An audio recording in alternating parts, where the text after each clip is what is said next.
டேஸ்ட்டுக்கு தேவையான அளவு உப்பு போட்டுக்கிட்டு பாருங்க என் கை வீங்கிருக்கு என் கையை.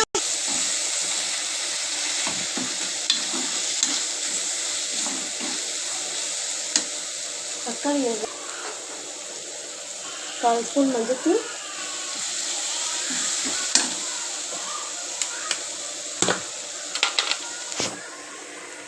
குழம்பு மிளகாய் தூள் 1 ஸ்பூன்,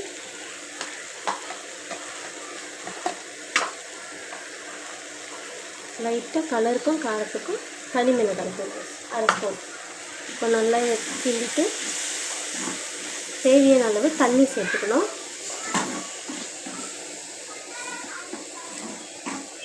ஒரு 2 கப் தண்ணி ஊற்றணும்.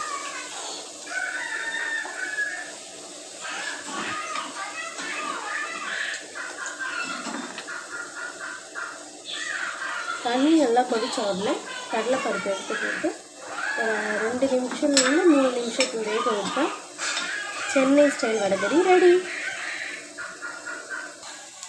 இப்போ நல்லா கொதிச்சிருச்சு. இப்போ நம்ம ஊற வச்சு அரைச்சி ரெடி பண்ண கடலைப்பருப்பு சேர்த்துட்டு ஒரு கிளறிக்கணும்.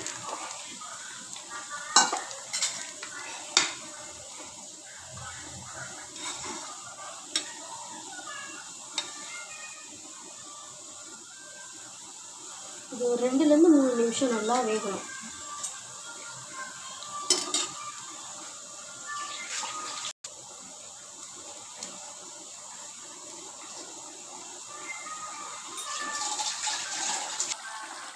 இப்போ நல்லா கொதிச்சு வந்துடுச்சு.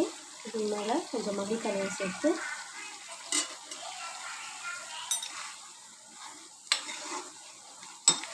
கிளறி வச்சு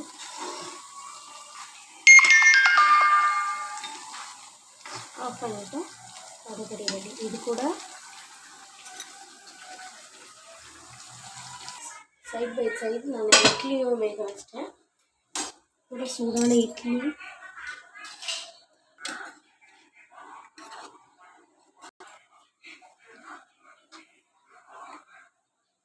கொஞ்சம் நம்ம செஞ்ச வடைகறி.